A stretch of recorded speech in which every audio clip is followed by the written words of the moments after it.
बिस्मिल्लाहिर्रहमानिर्रहीम इय्याका नअबुदु व इय्याका नस्तईन। अस्सलाम वालेकुम रहमतुल्लाहि व बरकातुहू। नाज़रीन, उम्मीद करता हूँ आप सब खैरियत से होंगे और आपका रमज़ान सही गुजरा होगा।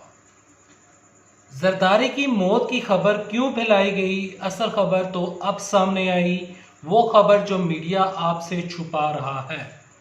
खबर क्या है, खबर की तफसीलात क्या हैं, वो आपको यहाँ बताने से पहले, यहाँ पर आपसे डिस्कस करने से पहले, आपसे तमाम जो तफसीलात हैं वो शेयर करने से पहले आप सबसे एक रिक्वेस्ट है कि मैंने आपको अस्सलाम वालेकुम कहा है, आपका ये फ़र्ज़ बनता है कि आप नीचे कमेंट सेक्शन में वालेकुम अस्सलाम लिख दें, क्योंकि जब सलामती भेजते हैं एक दूसरे के ऊपर तो इस तरह अल्लाह की जो कुर्बत होती है, उसकी जो कुर्बत है वो तो हमको मिलती है, साथ साथ हमें नेकियां भी मिलती हैं और एक दूसरे के ऊपर हम सलामती भेजते हैं और एक सुन्नत का और एक जो सुन्नत होती है उसके ऊपर भी हम अमल पैरा होते हैं।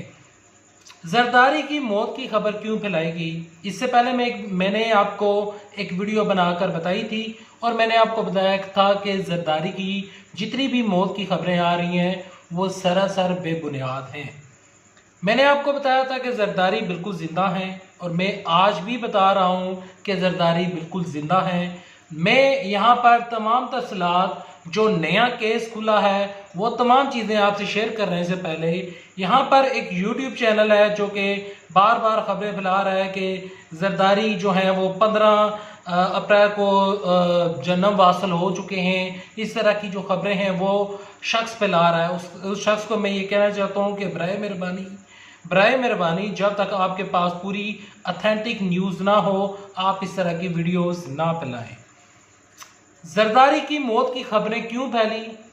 ये जो तस्वीर हमारे सामने चल कर आई, आखिर ये चल कर आई क्यों और इस तस्वीर को शेयर करने का मकसद क्या था, वो ज़रा सुनिएगा।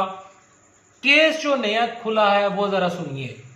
नवाज शरीफ, आसिफ जरदारी और यूसुफ रजा गिलानी की एहतसाब अदालत तलबी। केस की तफसीलात क्या हैं ज़रा सुनिएगा। एहतसाब अदालत में जाली अकाउंट रेफरेंस के तहत नैब की जानिब से दायर किए गए तोशाखाना रेफरेंस में समाअत की गई, जिस पर अदालत ने आसिफ अली जरदारी, नवाज शरीफ और सैयद यूसुफ रजा गिलानी को आइंदा समाअत पर 29 मई को तलब कर लिया। नैब रेफरेंस के मुताबिक आसिफ जरदारी और नवाज शरीफ ने इख्तियारात का नाजायज इस्तेमाल करते हुए सरकारी तोशाखाना से यूसुफ रजा गिलानी के दौर में गाड़ियां ली जो कि उनके ज़ाती इस्तेमाल में रही।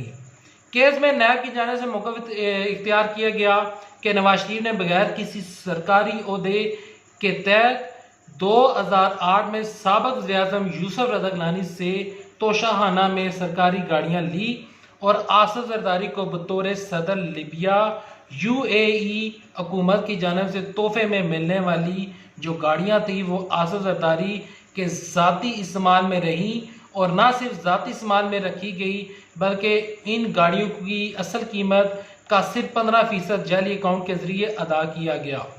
मज़ीद खबर क्या है वो ज़रा सुनिए।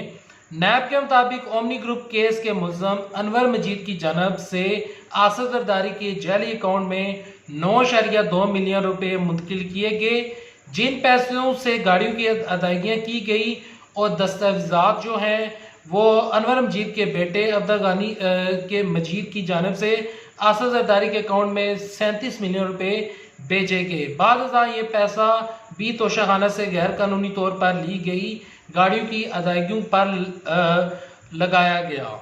आज अदालत की ने समाअत के दौरान नैब के तोशाखाना केस में आसिफ जरदारी, नवाज शरीफ, यूसुफ रजा गिलानी को 29 मई को दोबारा तलब कर लिया। नवाज शरीफ के इलाज के सिलसिले में जो है वो बैरून मुल्क होने के बायस उनके जो वकला हैं उनकी जानिब से हाज़िरी की इस्तिस्ना की दरख्वास्त दी जाएगी, जबकि बाकी दो जो मुल्ज़म हैं यानी कि सैयद यूसुफ रजा गिलानी और आसिफ जरदारी को 29 मई को नैब ने तलब कर लिया है और तोशाखाना जो वहाँ से इन्होंने गाड़ियाँ ली लीबिया और जो अमेरिका, फ्रांस से इनको तोहफे तबायक मिलते रहे, उसके ऊपर इंक्वायरी होने जा रही है।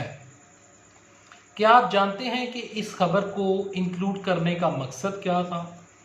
नैब की इस इंक्वायरी का आसफ जरदारी की इस मौत की खबर से क्या कनेक्शन है वो ज़रा सुनिए। जब आसफ जरदारी ने देखा कि जो नवाज शरीफ हैं वो मौत का बहाना बनाकर, वो प्लेटलेट्स का बहाना बनाकर, डॉक्टर्स से फेक रिपोर्ट्स बनाकर जब वो शख्स जा सकता है इंग्लैंड, तो क्या मैं नहीं जा सकता? आसफ जरदारी बीमार हैं, उनकी बीमारी की जो नोयत है वो नवाज शरीफ से ज़्यादा संगीन नोयत है, लेकिन आसफ जरदारी जो हैं वो इस टाइम पाकिस्तान में मौजूद है। यहाँ पर मैं आसफ जरदारी को थोड़ा सा क्रेडिट देना चाहता हूँ कि कम से कम वो नवाज शरीफ की निस्बत कुछ बहादुरी का मुजाहरा कर रहे हैं और अभी तक यहाँ पर रुके हुए हैं।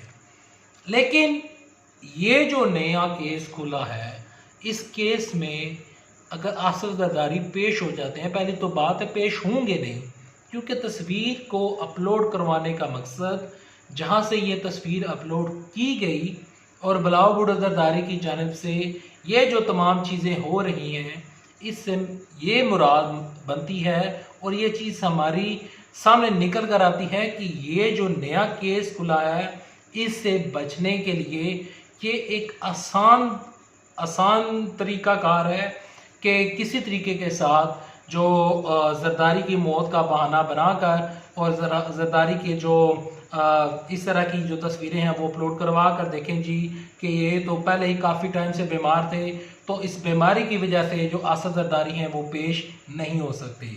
यहाँ पर जो सबसे ज़्यादा मसला आएगा वो आएगा सैयद यूसुफ रज़ा गिलानी को। सैयद यूसुफ रज़ा गिलानी हमेशा इस पार्टी के लिए सेक्रीफाइस करते आए हैं। आपको याद होगा जब स्विस बैंक में उनको कहा गया था कि आप लेटर लिखें कि हमारे अकाउंट्स मौजूद हैं या नहीं, तो वहाँ पर जो इन्होंने सेक्रीफाइस किया था, वज़ीर-ए-आज़म के ओहदे के ऊपर मौजूद थे और इन्होंने ख़त नहीं लिखा था। ख़त ना लिखने की वजह से इनकी जो वज़ारत उज़्मा थी वो चली गई थी और इस वजह से ये नाअहल हो चुके थे। इसकी वजह से अभी भी उनके ऊपर नाअहली की जो तलवार है वो लटक रही है, सिर्फ और सिर्फ पीपल्स पार्टी को बचाने के लिए और एक ख़ानदान को बचाने के लिए। यहाँ पर आसफ जरदारी की मौत की खबरें और ये जो तमाम खबरें हैं जो कि फेक न्यूज़ फैलाई गई, उसको फैलाने का मकसद एक और भी था, और वो मकसद ये था कि जो 6 अरब रुपए की बड़ी करप्शन जो कि सामने आई है, जो कि बार बार जो कादर पटेल ने उस दिन असम्बली में खड़े होकर वहाँ पर वो काफ़ी चीखें चलाए और बार बार इमरान खान साहब के ऊपर उन्होंने टाउंट करने की कोशिश की, बार बार उनके ऊपर ये चीज़ बताने की कोशिश की कि इमरान खान साहब जो हैं वो बिल्कुल कोई फ्री वज़ीर-ए-आज़म है, वो हर वक्त बैठे घर में अर्तुगरुल गाजी ड्रामा देखते रहते हैं और हम काम करते रहते हैं।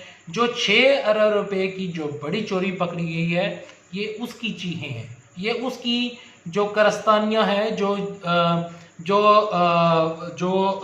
18वीं तरमीम का चक्कर है। इसके अलावा सूबे और वफाक में जो इख्तिलाफात पाए जा रहे हैं, जो सैयद मुराद अली शाह ने डिलीवर नहीं कर पाए, वो अपनी नाकामी को छुपाने के लिए और तमाम चीज़ों को छुपाने के लिए अब उनके पास एक नेक्स्ट ऑप्शन ये बची थी कि किसी तरीके के साथ अब ये बावर करवाया जाए कि हमारे जो लीडरान हैं वो तो काफ़ी ज़्यादा बीमार हैं और जरदारी की मौत की खबर बता देंगे या जरदारी की जो बीमारी है उसकी खबर फैला देंगे, तो इस तरह ये होगा कि एक दफ़ा फिर इमरान खान साहब को तरस आ जाएगा, जो वहाँ के लोग हैं उनको तरस आ जाएगा। अगर जरदारी जो सिंध के अस्पतालों में चेकअप हो रहे हैं, उसी जरदारी को अगर इस्लामाबाद में चेक करें तो रिपोर्ट्स जो होती हैं वो उनमें ज़मीन आसमान का फ़र्क होता है। शर्जील मेमन की रिपोर्ट आपको याद होगी, शर्जील मेमन की जब रिपोर्ट आई थी तो वहाँ पर जो उनसे जो शराब की बोतलें बरामद हुई थी और जब उन शराब की बोतल्स को जो सिंध की लेबॉर्ट्री है, जो कि उनकी सबसे बड़ी लेबॉर्ट्री है, उसमें जब चेक किया गया तो उसमें यह बताया गया कि इसमें शराब नहीं, इसमें शहद था। बाद में इकराउल असद उठे और वहाँ पर उन्होंने जाकर प्रोग्राम किया। जब उन्होंने प्रोग्राम किया तो उस प्रोग्राम में उन्होंने दिखाया कि सिंध में इतनी एबिलिटी मौजूद, उनकी जो सबसे बड़ी लेबॉर्ट्री है उसमें इस चीज़ की एबिलिटी मौजूद नहीं है कि ये शराब को और जो शहद को टेस्टिफाई कर सकें, उसको टेस्ट कर सकें कि आया कि इन दोनों में क्या वाकई शराब थी या शहद थी, अल्कोहल था या नहीं। उनमें इतनी सलाहियत उनके पास वो मौजूद नहीं है, उनके पास वो केमिकल भी मौजूद नहीं है जिससे अगर किसी बोतल में डाल कर चेक कर लिया जाता है कि ये शराब है या क्या है क्या नहीं, तो उनके पास वो चीज़ें भी मौजूद नहीं थी।